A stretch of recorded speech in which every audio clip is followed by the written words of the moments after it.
ਧਾਲੀਵਾਲ ਪਰਿਵਾਰ ਨੂੰ ਉਸ ਸਮੇਂ ਗਹਿਰਾ ਸਦਮਾ ਲੱਗਾ ਜਦੋਂ ਉਹਨਾਂ ਦੇ ਅਜੀਜ਼ ਬੇਟੇ ਸਰਦਾਰ ਸਿਮਰਨਜੀਤ ਸਿੰਘ ਧਾਲੀਵਾਲ ਉਰਫ ਰਿੱਕੀ ਇੱਕ ਸੜਕੀ ਹਾਦਸੇ ਦੌਰਾਨ ਆਪਣੇ ਪਰਿਵਾਰ ਅਤੇ ਸਮਾਜ ਨੂੰ ਨਾ ਸਹਿਣ ਵਾਲਾ ਘਾਟਾ ਪਾ ਕੇ ਪਰਮਾਤਮਾ ਦੇ ਚਰਨਾਂ ਵਿੱਚ ਜਾ ਬਿਰਾਜੇ। ਸਿਮਰਨਜੀਤ ਸਿੰਘ ਜੀ ਹੁਣਾਂ ਨੇ ਭਾਵੇਂ ਥੋੜੀ ਉਮਰ ਹੀ ਇਸ ਦੁਨੀਆ ਤੇ ਬਤੀਤ ਕੀਤੀ, ਪਰ ਜਿਹੜੀਆਂ ਉਹਨਾਂ ਨੇ ਯਾਦਾਂ ਛੱਡੀਆਂ ਉਹ ਕਦੇ ਵੀ ਭੁੱਲਣ ਵਾਲੀਆਂ ਨਹੀਂ। ਸਭ ਨਾਲ ਮਿਲ ਜੁਲ ਕੇ ਰਹਿਣਾ, ਸਮਾਜ ਪ੍ਰਤੀ ਤੇ ਪਰਿਵਾਰ ਪ੍ਰਤੀ ਬਣਦੇ ਫਰਜ਼ਾਂ ਨੂੰ ਪੂਰਾ ਕਰਨਾ ਅਤੇ ਪਰਮਾਤਮਾ ਦੀ ਰਜ਼ਾ ਵਿੱਚ ਰਹਿਣਾ ਉਹਨਾਂ ਦਾ ਸੁਭਾਅ ਸੀ। ਉਹਨਾਂ ਦੀ ਯਾਦ ਵਿੱਚ ਧਾਰਮਿਕ ਸਮਾਗਮ ਉਹਨਾਂ ਦੇ ਪਿਤਾ ਕੈਪਟਨ ਰਿਸ਼ਪਾਲ ਸਿੰਘ ਧਾਲੀਵਾਲ ਸੁਕਾਲਾ, ਮਾਤਾ ਸ਼੍ਰੀਮਤੀ ਜਤਿੰਦਰ ਕੌਰ, ਪਤਨੀ ਸਰਤਾਜ ਕੌਰ ਲੈਕਚਰਰ, ਪੁੱਤਰ ਹਰ ਉਦੇ ਸਿੰਘ, ਭਤੀਜੇ ਤੇਗਬੀਰ ਸਿੰਘ ਅਤੇ ਉਹਨਾਂ ਦੇ ਸਮੂਹ ਪਰਿਵਾਰ ਵੱਲੋਂ ਉਹਨਾਂ ਦੇ ਗ੍ਰਹਿ ਪਿੰਡ ਸੁਕਾਲਾ ਨੇੜੇ ਘੁਮਾਣ ਜ਼ਿਲ੍ਹਾ ਗੁਰਦਾਸਪੁਰ ਵਿਖੇ ਕਰਵਾਇਆ ਗਿਆ, ਜਿਸ ਵਿੱਚ ਕੀਰਤਨੀ ਜਥੇ ਵੱਲੋਂ ਕੀਰਤਨ ਕਰ ਸੰਗਤਾਂ ਨੂੰ ਪਰਮਾਤਮਾ ਦੇ ਚਰਨਾਂ ਨਾਲ ਜੋੜਿਆ। ਇਸ ਮੌਕੇ ਕਈ ਧਾਰਮਿਕ, ਰਾਜਨੀਤਿਕ ਅਤੇ ਸਮਾਜਿਕ ਜਥੇਬੰਦੀਆਂ ਦੇ ਆਗੂਆਂ ਨੇ ਸ਼ਿਰਕਤ ਕੀਤੀ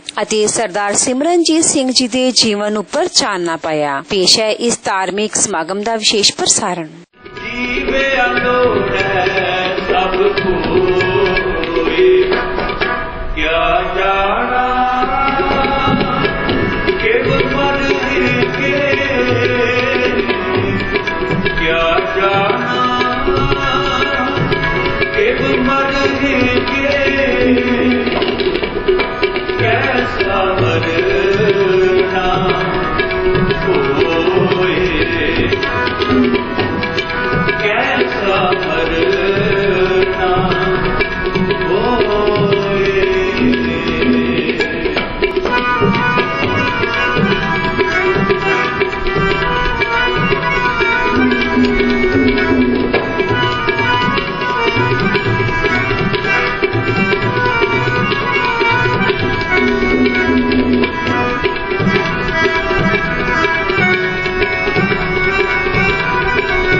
बड़ी सुनी गुरबाणी का भला दे पिछड़ी हुई आत्मा बस करना सहज सैन्या सुख मरणारी ओद कमल बगसया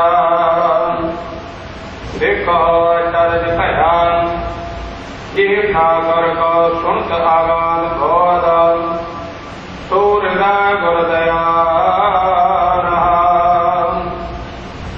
जोई दूत मोहि बहुत संतान ते भयानक भया कर बेनती राग डागरते हम तेरी शरणया यह बहार गोविंद का खुलया ये प्राप्त ते लया के करतन गुर दीना मेरा मन तन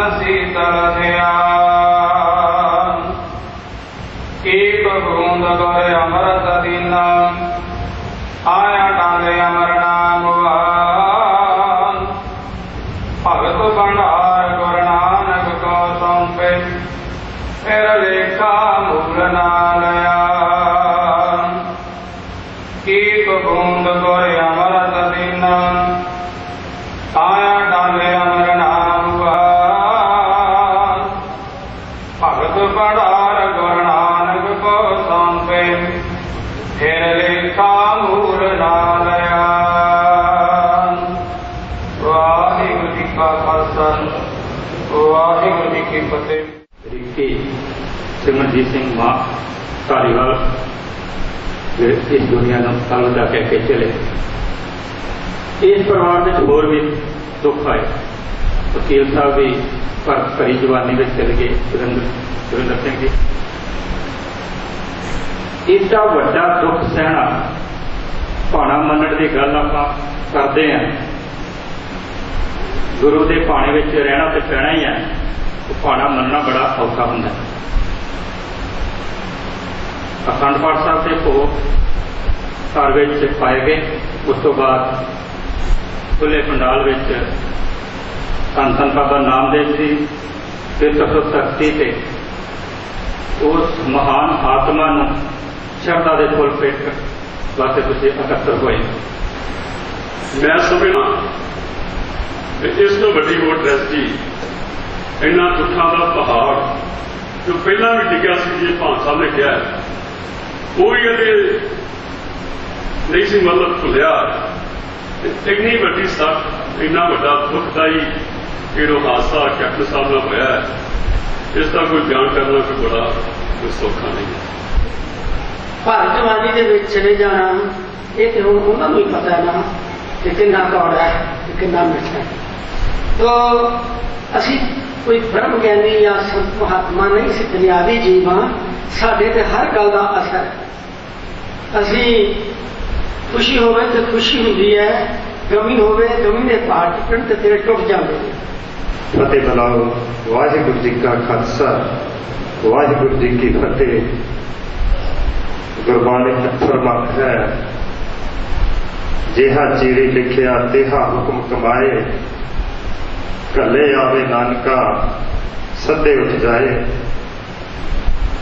सृष्टि का निजम है कानून है उस वाहिगुरू का कि जो भी जीव इस दुनिया से आया है उन्हें एक दिन इथों चले जाना।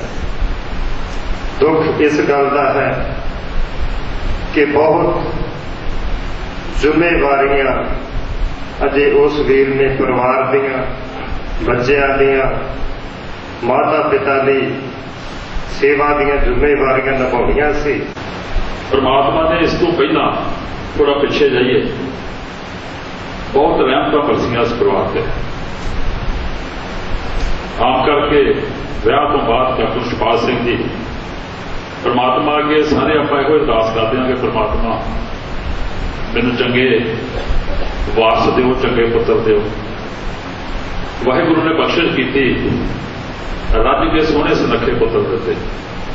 इस परिवार को जायदाद पक्षों कोई कमी नहीं बहुत रहमत परमात्मा की। इस परिवार को नाम पक्षों कोई कमी नहीं सारे पंजाब च ना चलता। इस परिवार समाज के जानिया पहचानिया बड़ी कृपा की परमात्मा ने। तो एक छोटा वीर मिठ बोलने सुभाव का मादक हमेशा खुश रहना और बड़िया बुलंदियां सोना यही आदत सी। पर परमात्मा ने चंगा नहीं लग्या इस छोटा वीर साढ़े विचों विछड़ गया है। साहिबा ने पानी च फरमाया है बिरखे हेठ सब जंत इकट्ठे एक तख्ते बोलन मिठे रोज पया उठ चले ज्यों ज्यों औद विहार। और इंसान का जीवन कैसा है जग जीवन ऐसा सुपने जैसा जग जीवन सुपन समान है। इस संसार से बचपन जवानी और जब बुढ़ेपे तो लग के जाए तो दुख तो वो जानता भी होता पर मन से तसल्ली होती है कि मैं अपने जीवन का जोड़ा है चक्कर को पूरा कर लिया। पर जो सच्चे पातशाह उदों पहला बुला लेंदा वो बहुत दुख होता। खास करके जिस तरह साडा जी सिमरनजीत सिंह पर जवानी की अवस्था में घरों चंगा भला गया और मुड़ के घर नहीं पहुंचा। ये बहुत ही दुख का, ये दुख शब्दों बयान नहीं किया जा सकता। बहुत ही अकैद ते असह सपना सिमरजीत सिंह जी धारीवाल के जाना परिवार बच्चों उन्होंने साधन नगर समूह इलाका निवासियों समाज बहुत ही बड़ा ना पूरा होने वाला घाटा पिया है। जिवें बुलारिया ने कहा, बहुत ही सोहना लसा नौजवान चंगे स्कूलों चंगी विद्या प्राप्त की, चंगे घर से जम्मिया पढ़िया, चंगे घर से रहा, पर अफसोस ये सारे सुख मान नहीं सकिया, उन्होंने नसीब नहीं हुए। साढ़े पिता समान इस गल का गिला है कि साढ़े पिता समान कैप्टन साहब उन्होंने बहुत लंबा राजनीतिक सफर है। जो इन्हों के कारजलाना की साढ़े परिवार में खबर पहुंची, बहुत मन में दुख होया। दुख सब तो बड़ा यह सी कि यह समुचा धारीवाल परिवार, कैप्टन साहब दूसरे सारे परिवार किन्ने नेक इंसान ने, नेक परिवार है। और जरा ये परिवार है इन्होंने कभी किसी पीढ़ी का भी दुख नहीं दिता होगा। तो इन्हों उपर बार बार परमात्मा एडे बड़े कष्ट क्यों दे रहा, बहुत ज्यादा इस चीज का अफसोस होया, दुख होया। इस दुख च किवें शामिल होइए मैं बहुत समा अपना सारे शॉर्टकट करने लगा। मेरे को कोई शब्द नहीं तक नहीं, मैं तमाम मंगता प्रधान साहब तो कहना बड़ा सौखा, पाना मनना, पर जिस तन लागे सोई तन जाए। लगातार मेरे परिवार के तीसरी घटना 12 साल पहला मेरे बड़े बेटे नाल ही घटना हुई। फिर मेरे अजीज जिहड़ा मेरा पुत्तां नाल वध प्यारा सीगा भतीजा गुरविंदरजीत सिंह, कोई 4.5 साल के करीब पहला उन्होंने घटना हुई। अज ये कुछ दिन पहला ये करना पड़ी है। मैं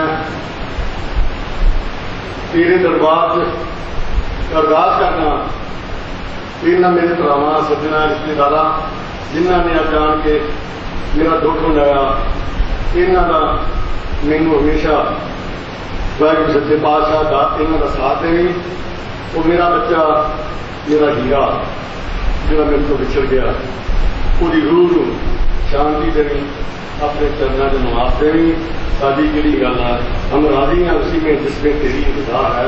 वाहिगुरू जी का खालसा, वाहिगुरू जी की फतेह। बोले तो निहाल तो श्री अकाल।